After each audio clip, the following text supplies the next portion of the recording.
Hello, my name is Ray Lopez, and it's a pleasure to welcome you to Lopez Live. Today, I'm excited to have as my guest Leonard Rodriguez. He's the president of the Westside Development Corporation, and later we'll have Jorge Beltran, who's the assistant director for economic development here in San Antonio. On today's show, we'll be discussing the role of the Westside Development Corporation and the role that it plays in our community as far as economic development is concerned. Now I'd like to welcome to the show my good friend, Leonard Rodriguez. Thank you very much for being here. You know, you've been here before. You've always had great information for us, and I'm sure that this one will be no doubt. However, some of our viewers maybe have not heard of the WDC and Westside Development Corporation and the great work that you do. Let's start with that. Tell me a little bit about who and what you guys are doing and what the public ought to know about you. We were created 10 years ago really to deliver economic and community development to the inner west side of San Antonio. And we're responsible for a 15 square mile area where we bring about technical assistance for small businesses. We have a matching grant program to assist small businesses and nonprofits with social enterprises. We also have a small loan fund which is provided through the city to help businesses grow, whether it's expansion, buy new equipment, hire new employees. And these are just a couple of the tools that we have available to us to deliver meaningful economic development to the inner side of San Antonio. The other things I'd probably mention would be that we often act as an extension of the city to deliver message, to deliver projects, while at the same time we also act as a voice for the city to our council members, such as you, as well as to the city staff. And so we really act as that bridge between the community and the city when it comes to economic and community development. Well, I'm glad that you explained it that way, because a lot of people go like, WDC, what exactly do they do? And what they're really asking is, how can I use them to help my business? Absolutely. And now you mentioned a little bit about, I always like to think that WDC is all about me and my district and District 6, because we're so proud of the work that you guys are doing. But indeed, you really do cover a significant amount of territory, additional territory. So talk a little bit about the geography of the service area that you have. Sure. So we're bordered more or less on the north with Fredericksburg Road, going from downtown Five Points up through Cincinnati, almost to 151. And that would be our, let's see, our eastmost border. On the south side, it is actually Highway 90, and at downtown where 35 and 10 meet, that's our easternmost border. So it's a large swath of area. It encompasses 4 council member districts. It includes 3 universities with St. Mary's, Our Lady of the Lake, and UTSA downtown campus. We have Alamo College's Wetsy campus with Edgewood Independent School District in your district. And we have numerous parks, as you know, including the Martinez, Apache, and Alazan Creeks, and very high density with a number of key corridors such as Zarzamora, Enrique Embarrera Parkway, Commerce and Buena Vista, General McMullen, Lower Fredericksburg Road. So you kind of encompass all of that, and we basically operate as a local government corporation. Well, and as you start to define the need within that geography, what are some of the things that you're looking at, getting accomplished? I mean, what do you envision ultimately what the end goal is? I mean, a lot of people say, well, you got a lot of stuff to do. What are you going to do and how are you going to do it?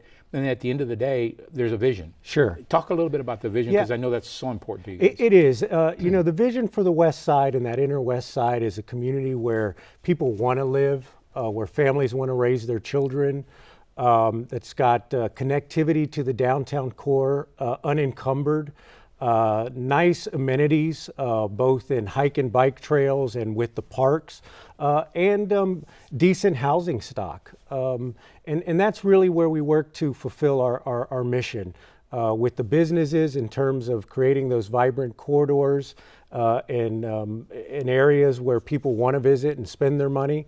Both locally, but also for others across the city who come into the West Side. And the housing is also very important too. Adequate, affordable housing is key towards community development. And we don't have much housing going on at the current moment, but we know this is something that's on the horizon, and we're positioning ourselves to make sure that we can play a role there. And then also really delivering what the city's infrastructure plans are to our community. Decent streets, sidewalks, all of these things that you tackle and you hear every day. We serve as an extension to kind of help marry those initiatives and resources together. And that's our long-term vision, is that place where I think it reminds me of when I was growing up, that West Side where you just felt safe, you felt that opportunity was around, and you could really live and thrive in the culture that exists in our West Side. Yeah, well, it's a real strong, long-standing culture, and I know that you've got a little bit of history in that culture. Tell me a little bit about you. Now, you've been around a while, you've gone and come back, and now you're committed to this great initiative that we have on the West Side. So tell me a little bit about that. Sure. I'm originally from San Antonio, born and raised in the West Side. We grew up at the corner of Durango and Rocio. My grandfather ran a restaurant called Progreso Bakery that was part of the Avenida Guadalupe community for many, many years. And later, my Aunt Janie, she ran a restaurant there on Zarzamora called Salsamoras. So being in the community has always been part of where I found my first work opportunities, doing community outreach with Vista Volunteers during the Clinton administration. I'm a product of Central Catholic, went away to SMU and studied business.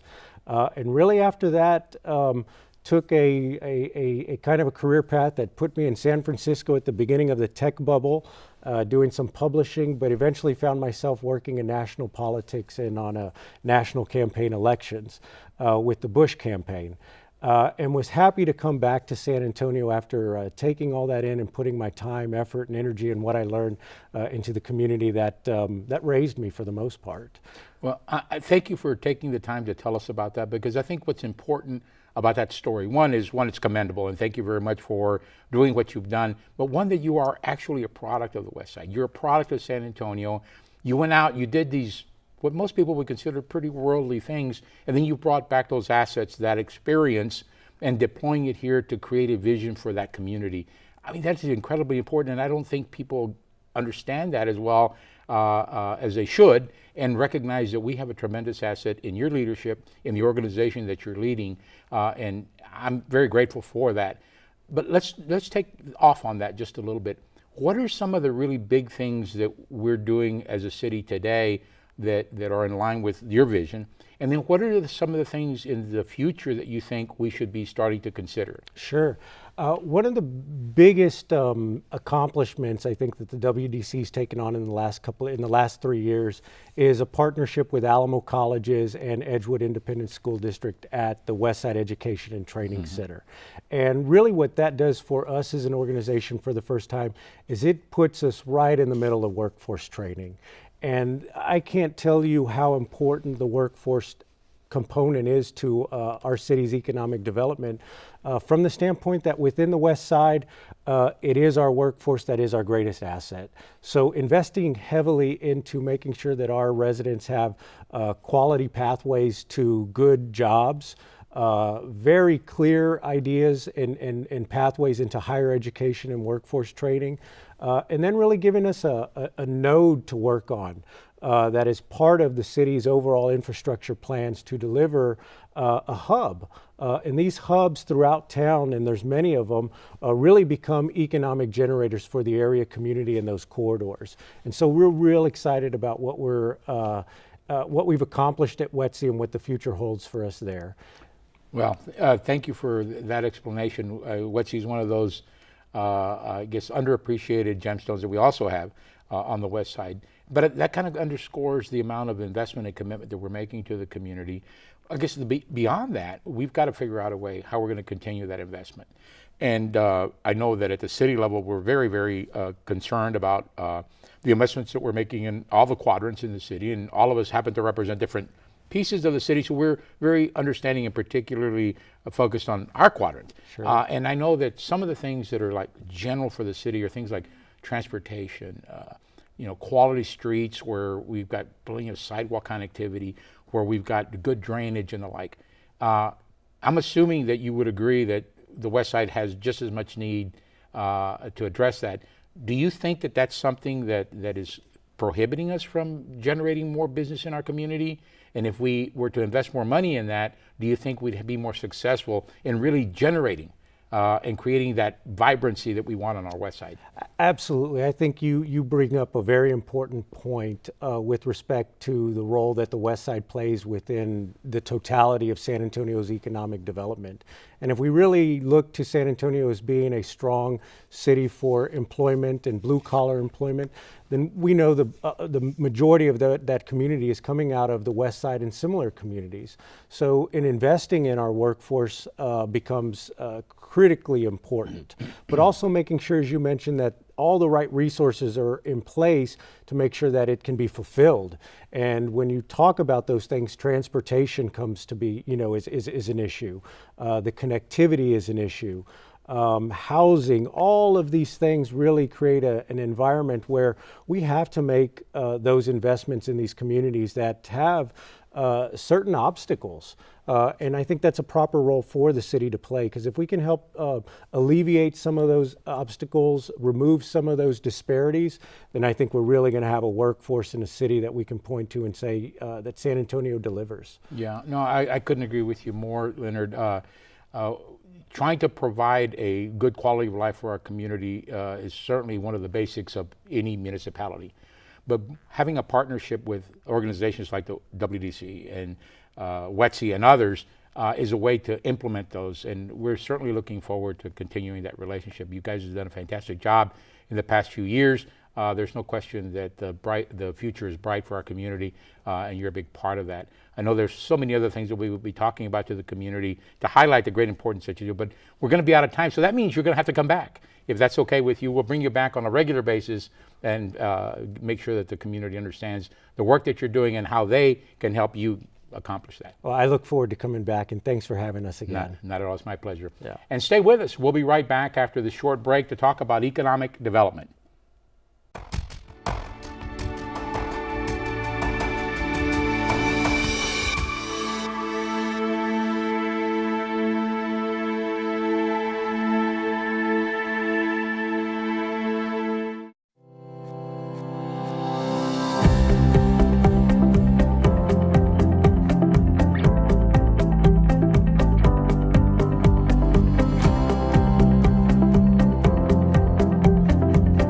For us, building a product that you could live in at the same price that you were paying for rent. So there's no charge for the commercial space. This is an apartment rent at a low income rent, and there are different income levels, and you get the space for free. Well, you don't have to worry about that aspect of the overhead. You have to have a business plan through the program, and we help you get going. Well, the Live Work Unit provided me with a grand opportunity at a minor investment scale to be able to operate a business and still have a home close to my business. The time spent away from home is time that cannot be replaced. There is an array of resources that we as an economic development corporation have provided those businesses. Everything from a free membership with the West Side Chamber of Commerce to technical training with Cafe Commerce or the YWCA Seed Program. Anything that'll help them better understand and run their business. Well, this becoming part of the Living Work Unit has helped me stabilize myself as far as brick and mortar. But it's absolutely kind of like put me on the map. As from now, I'm not just a market vendor. Now I'm going to be a person that has a storefront.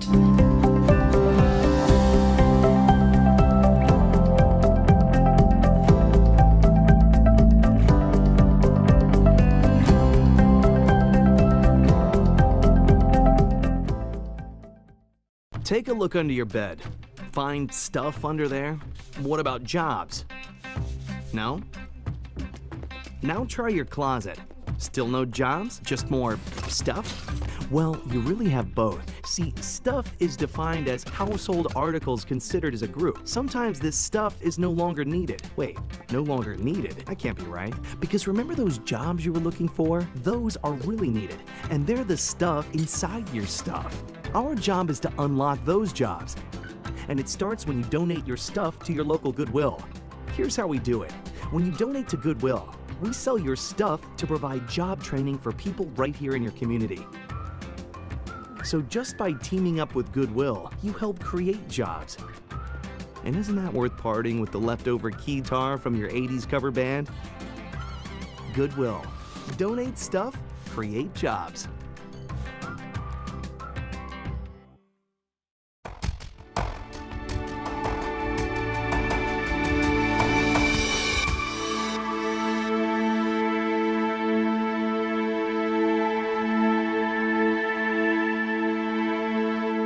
Welcome back to the show. I'm your host, Councilman Ray Lopez. We're going to be talking to Jorge Beltran, who's the Assistant Director for Economic Development here in San Antonio. Welcome to the show. Thank you for having me, Councilman. I think whenever somebody says, you're responsible for economic development, the first question out of their mouth might be, well, hey, where can I get a job? and indeed, it may be that simple, right? How we do economic development in our city is really all about how we create opportunities for jobs, for investment, for all those kinds of things. And the work that you guys do in our economic development group is a key component to that success. So let's spend a little bit of time talking about that. I know that the trade and investment missions that we've been going through in the last year or two have been a tremendous amount of work. They've yielded a lot of good result, and there's probably more to come that you may not even be able to share for proprietary reasons and who knows what. But let's talk about that a little bit because I think it's incredibly important of the work that you're doing and really the output that you've been able to accomplish. I think the pinnacle of what we've been trying to do with regard to foreign direct investment, increasing exports from companies in San Antonio, is really the trade and investment strategy. You were a key component of that group. You actually co-chaired the Global Competitive Council. Right. A lot of efforts. We were lucky enough to be selected by Brookings, and for several years we invested a lot of time and energy to come up with a framework for the city to act in the 21st century, to be able to make our investments and our efforts in foreign direct investment in a way that was smart, in a way that followed a framework. We wanted to have a data-driven approach. And that data-driven approach is what we've been looking at. You've been involved in several trade missions along with other elected officials. You most recently, I think, went to Japan in November. Right. And those efforts involved 10 days of meeting with companies, busy schedule, trying to see what kind of markets aligned with our markets. And the biggest thing right now is we have targeted industries that we've identified. Mm-hmm. And what we need to do as a community effort, we've engaged the Economic Development Foundation and the Free Trade Alliance of San Antonio, those two groups, to help us implement this policy. And we need to identify with data those countries that have industries that align with what San Antonio is good at doing. Mm-hmm. Whether it's we're selling those products here and we need a place to sell them to, or we want companies to invest in our city. And those are the mainstays of the trade and investment policy.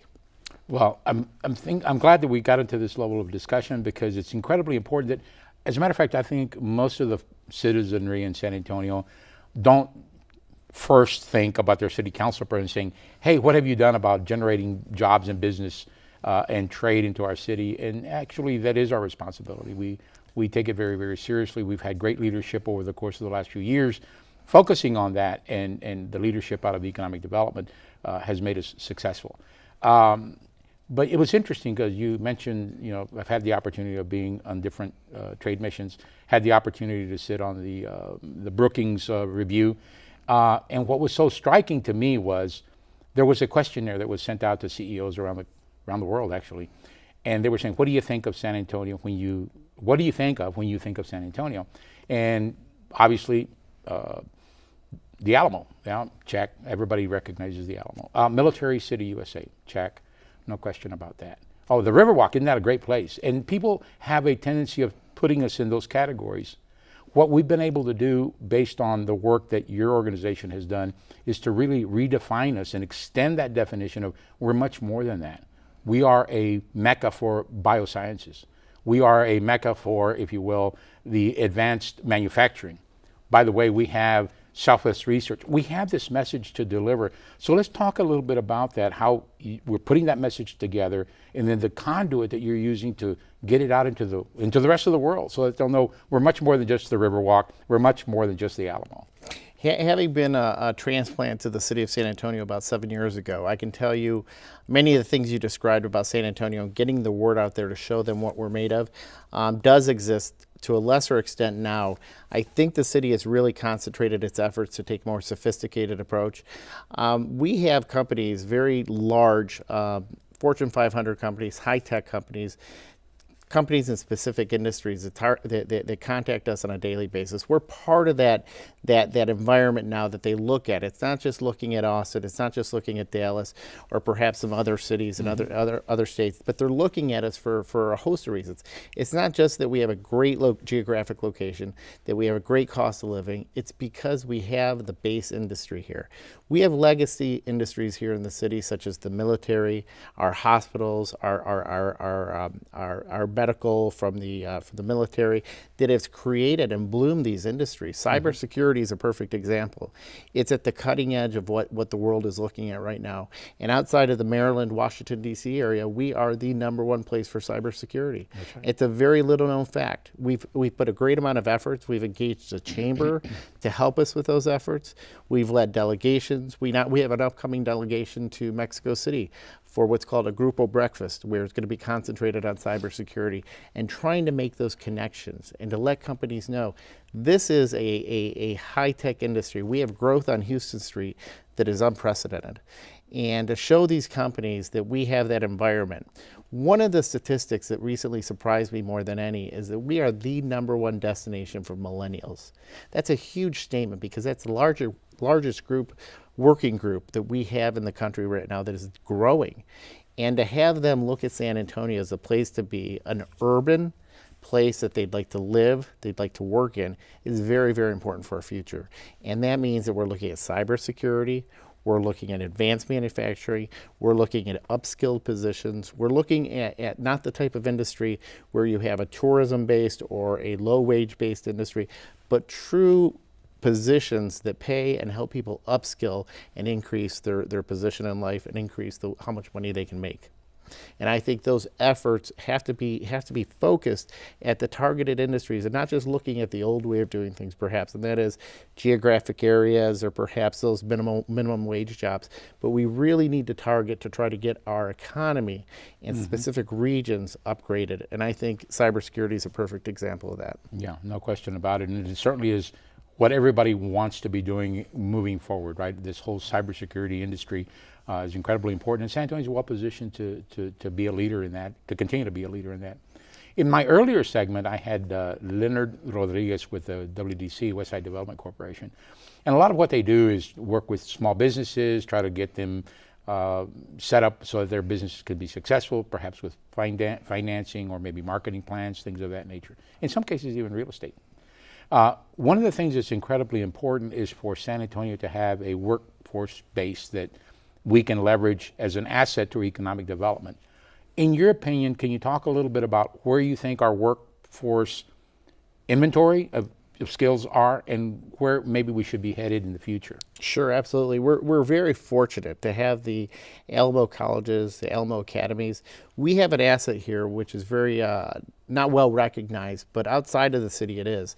It's a world-class education system to help train workers. We partner with companies that come here to design specific workforce programs to get people trained up in specific positions.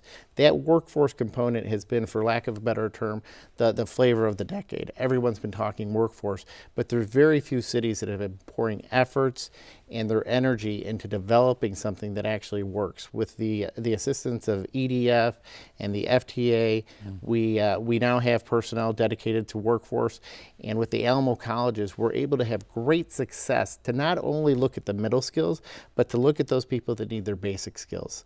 And there's a lot of challenges that people face to be able to get to work, whether it's childcare, transportation, and we look at this holistically. There's a whole group of skills that we need to develop. And with the Alamo colleges, there's no better place in this country that does it better than we do. And I firmly believe that. I agree with you wholeheartedly, and I think it could be summed up in saying we're not where we want to be, we're definitely well on our way. And it's because of the efforts from your department, the economic development folks, folks like Leonard Rodriguez from the WDC, Alamo Colleges, and just the whole community of folks that are supporting what I think is a very common mission, and that's to put San Antonio on the map at the very top spot.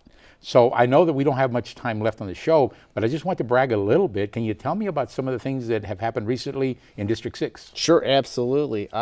We just recently had a very large press conference. The governor was kind enough to come down, and we announced, it was the announcement of GM Financial Services coming here to your district. This is 480 real jobs, 480 very well-paying jobs. This is a company that's going to take advantage of our workforce training programs. We're going to design something specifically for them so they can train people to work at their facility. But these are projects that come along once in a blue moon, at least they used to. Now you see them with more frequency. Let me share one other example, if I could. Your efforts over the last 3-4 years with our relations with Japan.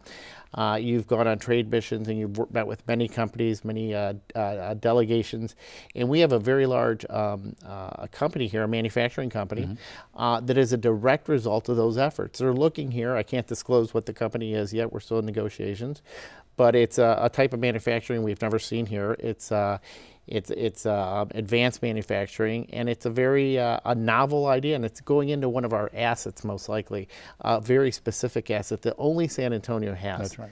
That a few years ago, people wouldn't even know we were in that business, right? Exactly. Well, thank you for the hard work in that area, and appreciate and I wish we had more time to continue talking about it, because it's so exciting, and I think the community is incredibly interested in the work that you're doing. So I'll ask you to come back at another time. I appreciate that. Thank you so much for the invitation. It's my pleasure. And thank you for tuning in. I would like to once again thank my guests for taking the time out of their busy schedule to provide us such great information. I look forward to the upcoming shows, and until next time, I'm your City Councilman, Ray Lopez, and thank you, San Antonio.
So, same time next week? Well, of course. Put away a few bucks, feel like $1 million. For free tips to help you save, go to Feed the Pig. Did you know kids who play outdoors have healthier lungs? Totally. I did. Did you know that boys that play with dolls make better husbands? My son has lots of dolls. But did you know terry cloth diapers breathe better? I did. It's totally true. Oh, yeah. Did you know that strollers have the right of way on a sidewalk? Yes. Yep, I did. Did you guys Did you know that kids who eat breakfast have higher GPAs? Yeah, I know. Yeah. That's actually what I was going to say. Did you know babies should never touch silver? It's really bad for them. I knew that. Did you guys know that statistically friendly kids have more friends? Mm-hmm. Yeah. That's obvious. Did you know most people think they're using the right car seat for their kid, but they're not?